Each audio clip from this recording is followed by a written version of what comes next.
Adventos Crísticos, Adolfo Marques dos Santos. Capítulo 9. Força superior. A força superior é comum a todos, porém, poucos na história da humanidade terrena conseguiram despertá-la. São valores novos para o nosso consciente, embora tão velhos quanto o nosso espírito na individualidade humana. Se considerarmos, teoricamente, que o nosso inconsciente é formado por níveis, quanto mais penetrarmos nos níveis do inconsciente, mais estaremos despertando a nossa força superior ou eu crístico.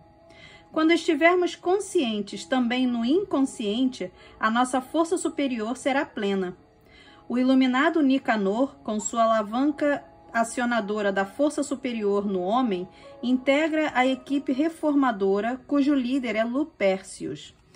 Como todos os elos que compõem a força superior ou Deus imanente convergem para o coração do homem, permitamos que Nicanor, após nos despirmos diante de nosso mestre, nos auxilie a reconhecer a imanência de Deus em nós. Quando o divino mestre, Jesus de Nazaré, estava sendo batizado no Rio Jordão, recebeu de seu pai, o Cristo planetário, o divino toque despertador. A partir daquele momento, acionou sua força superior, passando a ser uma antena cósmica emissor-receptora. Em sendo o coração o centro de convergência e expansão da força superior, com aquele toque foram diluídos os últimos bloqueios que a letargia física poderia causar ao sublime Galileu. A força-luz despertada no Sagrado Coração de Jesus foi tão abrangente que os seus amados discípulos, no Monte Tabor, confundiram-na com um sol. Na mensagem a seguir, merecedora de especial atenção, Silvestre descreve a esteira sonora que as sagradas fileiras formaram, propiciando ao Nazareno Mestre a comunicação direta, na qual ele nos dá o mais divino toque despertador. Observa os vocábulos ora repassados, sem a preocupação da antiguidade que eles expressam ou a razão gráfica que encerram, além de possíveis incorreções. Ocorre que na sutileza do momento concedida nos foi a formação da esteira sonora, fonte receptor ou captador, sem qualquer intermediação de nossa parte.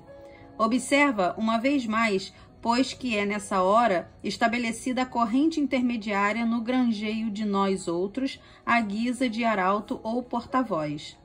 Na conformação da lógica que promove a cabala perfeita, encontra-se, por certo, a igualmente perfeita e absoluta resultante, de cujas interações se legitima como única e indestrutível, posto que imaterial.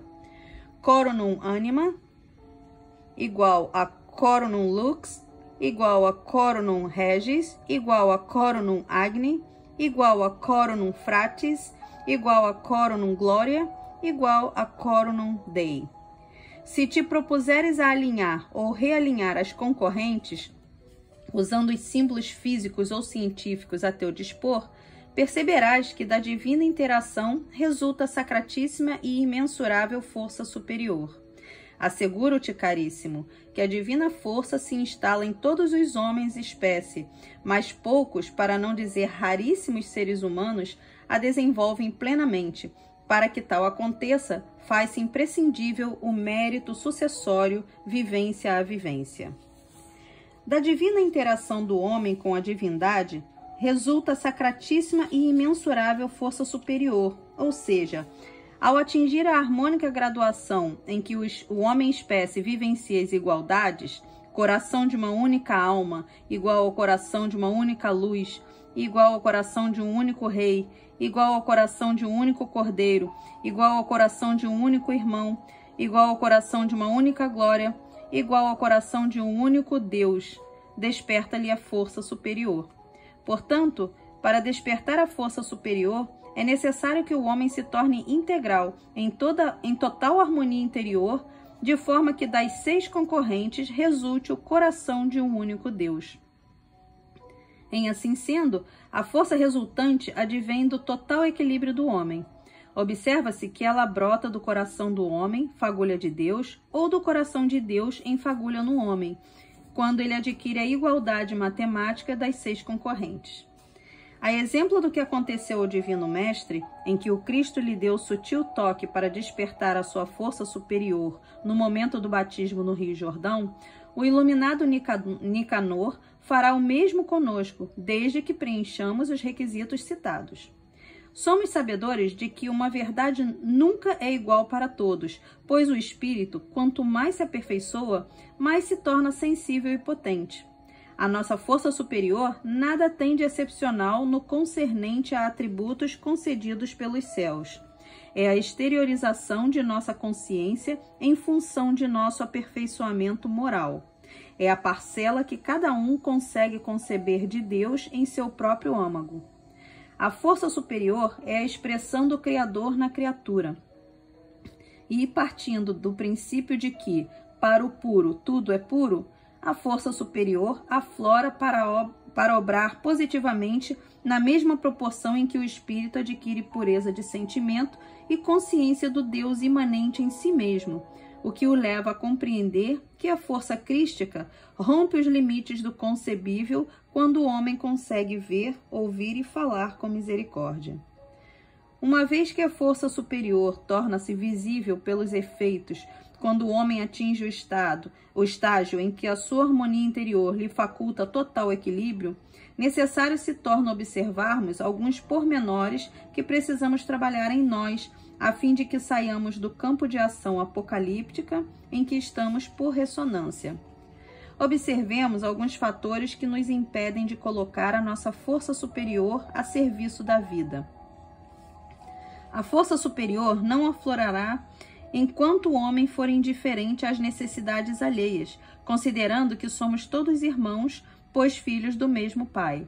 Assim, a ordem social, os valores éticos não vividos pelas lideranças do planeta, a falta de envergadura moral dos condutores de massa e o aniquilamento psíquico pelo temor asfixiante quanto à vida além da vida, não nos permitem ter consciência da imanência de Deus em nós. Se o homem não reconhecer a cosmicidade de sua identidade como ser eterno, o que lhe faculta entregar-se ao amor incondicional e servir ao próximo irisado de luz, de otimismo, de positividade, de beleza e de esperança, porque concebe que servir ao próximo é servir a Deus, se isso não acontece, o seu eu crístico ou força superior continuará na latência. Quem ainda desconhece ser portador dos atributos divinos, por certo negará ser um porta-voz da divindade, continuando a falar sem a misericórdia identificadora do homem lúcido e capaz a quem Deus entrega os seus filhos para serem guiados. Tais homens preferem continuar alimentando em si a mentira e a astúcia, valores que já deveriam estar soterrados no subconsciente ou no inconsciente profundo. Dessa forma, a força crística não tem alicerce de sustentação.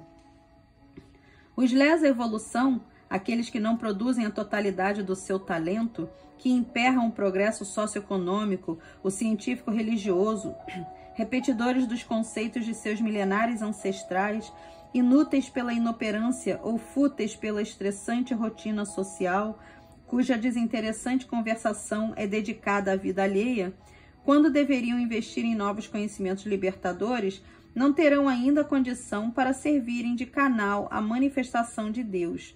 São pessoas neuróticas, cujo magnetismo aglutina outros indivíduos preguiçosos, indolentes, monótonos, portadores de atrofias psíquicas responsáveis por enregelamentos psíquicos.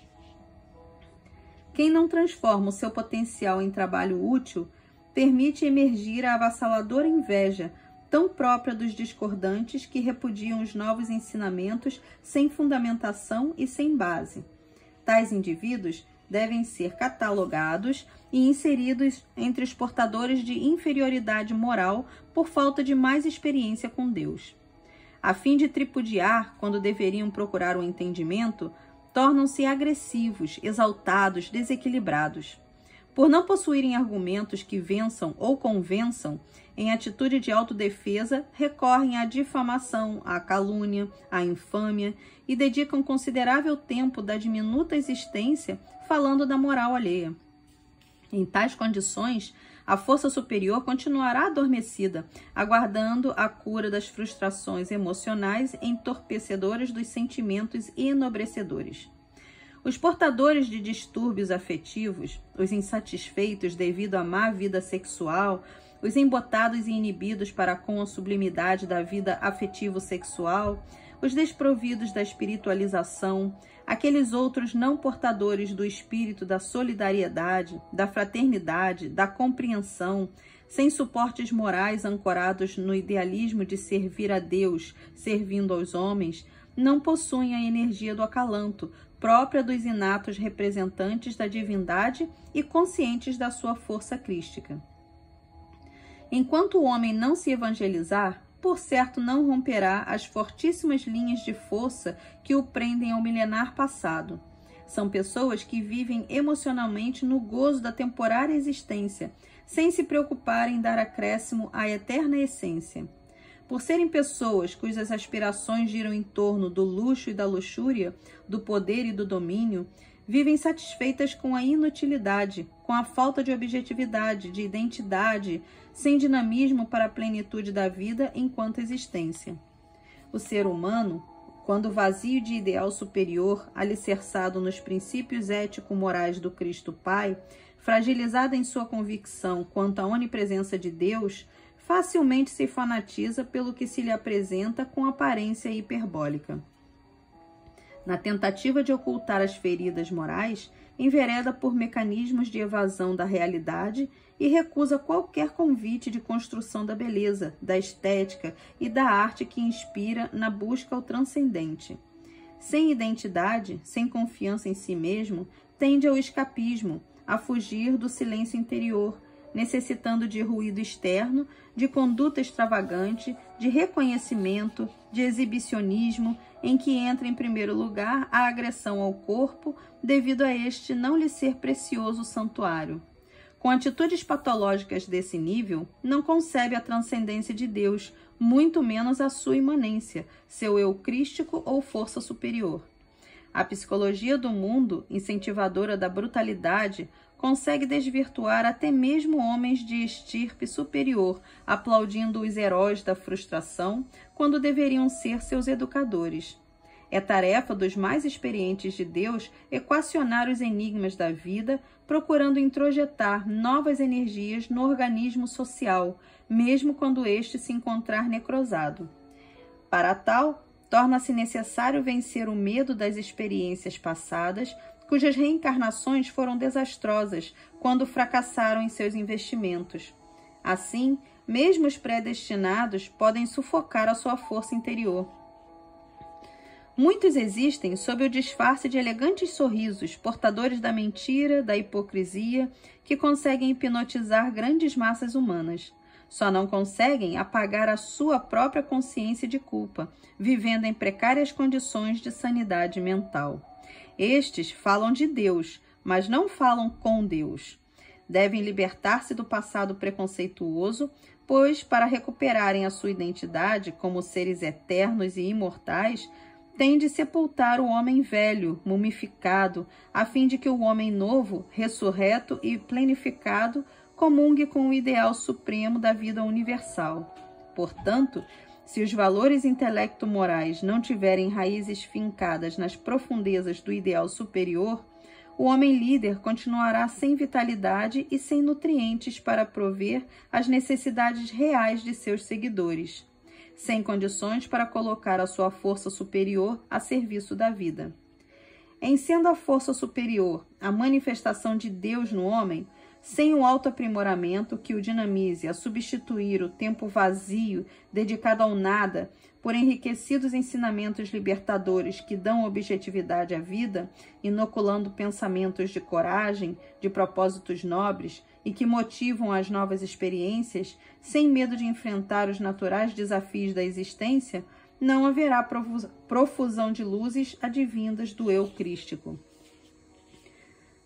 Sentindo a satisfação de amar, o homem procura quebrar os elos que dificultam as suas aspirações, que ofuscam a visão dos que comungam com o eterno vir a ser, que tiram a liberdade de expressão e provocam desajustes emocionais.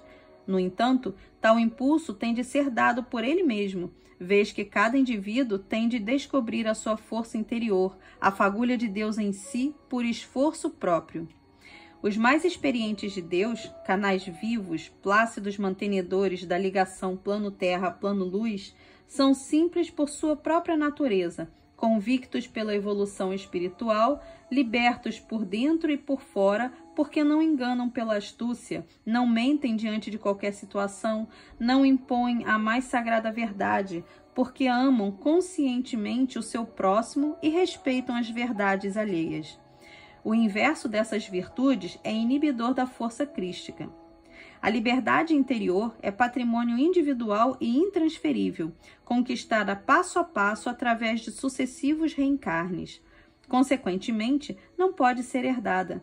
Enquanto não se compreende que na natureza não há acaso, que as criaturas são regidas por leis sábias e perfeitas, visando sempre ao seu aperfeiçoamento moral, perde-se precioso tempo procurando justificativas quando deveriam reconhecer que todo efeito teve sua causa. Para estes, a força superior continuará inoperante. A força superior é um contato por ressonância entre o Cristo interno do homem e o Cristo Pai sem intermediários. Evidentemente, quem consegue sentir o Cristo amor em si mesmo não se acovarda com medo de se expor, de exteriorizar seus sentimentos ético-morais. Não são solitários porque solidários e não se permitem o esvaziamento de objetivos superiores, o que lhes faculta produzir magnetismo aglutinador de consciências afins ao bem comum. Sem a consciência ética do amor ao próximo, o homem, por mais abarrotado de intelectualidade, permanecerá vazio de sentimento, pois a razão, sem a emoção crística, mumifica a criatura, deixando-a presa pela soberba ao emaranhado das linhas de força do entendimento, mas inacessível à compreensão que liberta e impulsiona o eu para o contato com o psiquismo cósmico. Uma vez que a força superior é a resultante das 6 concorrentes que identificam o equilíbrio, a plenitude do homem cósmico, do homem integral, os tímidos ou portadores de exacerbado orgulho, que têm vergonha de manifestar os valores do espírito eterno, que vivem em suas prisões sem paredes, erguidas com a argamassa da insegurança afetiva, da falta de resistência moral, estressados porque de conduta artificial, sensíveis aos convites ardilosos do cipoal das ilusões e das paixões animalizantes, são refratários ao novo, ao eterno transformismo. Consequentemente, inseguros por falta de reservas de forças morais para enfrentar o ignoto. Por serem fracos e incapazes, devem ser amparados pelos fortes e capazes.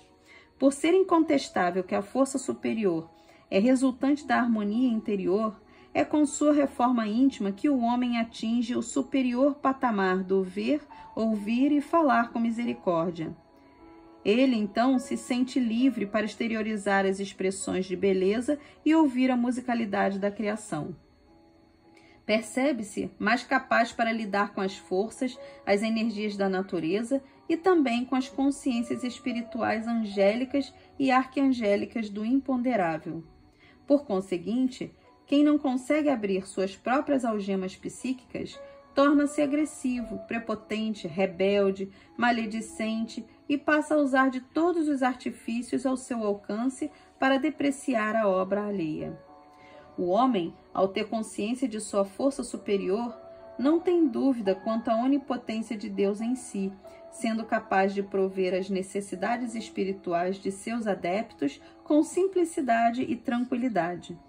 Na verdade, por não utilizar o seu potencial para se locupletar, os céus respondem aos seus apelos quando estes visam a despertar os semelhantes a comungarem com os haveres de Deus. É evidente que quem já sente a musicalidade da criação na frequência identificadora do Eterno Pai não negocia, não barganha, não faz oferendas, não se flagela, não faz cultos deprimentes ao Senhor da vida, pois, com tais condutas, estará demonstrando seu primarismo espiritual. Quem é convicto simplesmente ora ao Supremo Arquiteto do Universo e aguarda as benesses para os seus seguidores.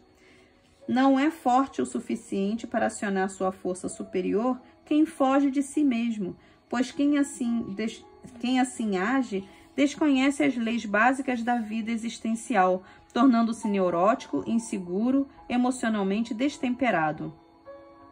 E se o meio, a situação ou os códigos sociais não lhe permitirem exteriorizar a sua animalesca agressividade, a ponto de ele se sentir impotente, surge o ressentimento. Normalmente, a partir daí, alimenta em si a vingança e a covardia e passa a nutrir a chama de seu inferno íntimo com o óleo do ódio de si e do mundo. Pela lei de causa e efeito, ele é o comburente de si mesmo. Ele se autodestrói na vã ilusão de que está se vingando de outrem. É da lei de Deus que quem é poderoso na terra não é nos céus. Quem, estando na terra, for espiritualmente grande, é porque em seu inconsciente armazenou valores espirituais expressivos para fazer uso onde quer que se encontre. Por outro lado, o portador de psiquismo destrambelhado, irradiando vapores de ódio e de vingança, certamente não consegue sintonizar-se com a frequência do Cristo amor, o que o impede de manifestar a sua força crística em benefício do próximo. Para se libertar da agressividade, dos recalques, das castrações, do enregelamento psíquico, do ódio e adquirir o soerguimento, a autorrealização, a paz interior, a serenidade que lhe permite sorrir elegantemente, demonstrando bem-estar, harmonia, equilíbrio e bom humor, basta-lhe descobrir inteligentemente a sua realidade como ser imortal e eterno, substituindo as lutas terrestres pelas aquisições celestes. Um homem determinado e consciente de sua necessidade de evoluir para ascender, não se permite ser atingido pelas farpas dos indolentes, dos medrosos, dos capengas, daqueles que sem fôlego para acompanhar os mais lúcidos, os mais decididos, tudo fazem para atravancar o desempenho. São os preguiçosos que não realizam e não se sentem bem vendo outros realizarem. Para estes, as virtudes, as conquistas ético-morais e o amor ao próximo estão fora de moda. Aqueles que são convictos em suas aspirações reais, equipados com a fidelidade às leis de Deus, não se abatem com as investidas dos primatas que procuram bloquear a sua trajetória. Sendo o amor a força criadora no homem, a estimular as mais belas expressões da criação, energia vital a sustentar o universo material, energético e espiritual, o hálito da vida facilmente manipulado pelos iniciados, por aqueles que pulsam em sincronia com a Mãe Natureza, com a causalidade universal, a argamassa crística para a construção do bem, o nutriente universal de todas as fagulhas de vida no universo de Deus, devem os lúcidos, os que reconhecem a sua força superior, tornar-se modeladores de consciências, pois, como se percebe, o que mais a humanidade precisa é de sábios que ensinem e de santos que amem, segundo Joana de Ângeles, através de Edivaldo Pereira Franco. Portanto, quem não consegue colocar amor na pauta da vida, não tem condição para deslanchar a sua força superior. Agora, no seu mais ensurdecedor silêncio, ouça a voz das sagradas fileiras, tendo Silvestre como porta-voz a falar ao condutor de almas, a falar ao cristão que tem compromisso com os ditames crísticos. Procure identificar se faz eco ao seu ser. Para a tua introspecção, no resguardo dos teus sentidos, repousamos. Na certeza do teu discernimento, apoiamo-nos. Na predestinação de teu lúcido arbítrio, confiamos. Da formação milenar de teu rígido aprendizado, carecemos. Da tua ação condutora, dependemos. Da tua festiva aurora, auferimos luz. Mas, sobretudo, em tua força superior, abrigamo-nos. E, alicerçados nela, caminhamos hoje redimidos.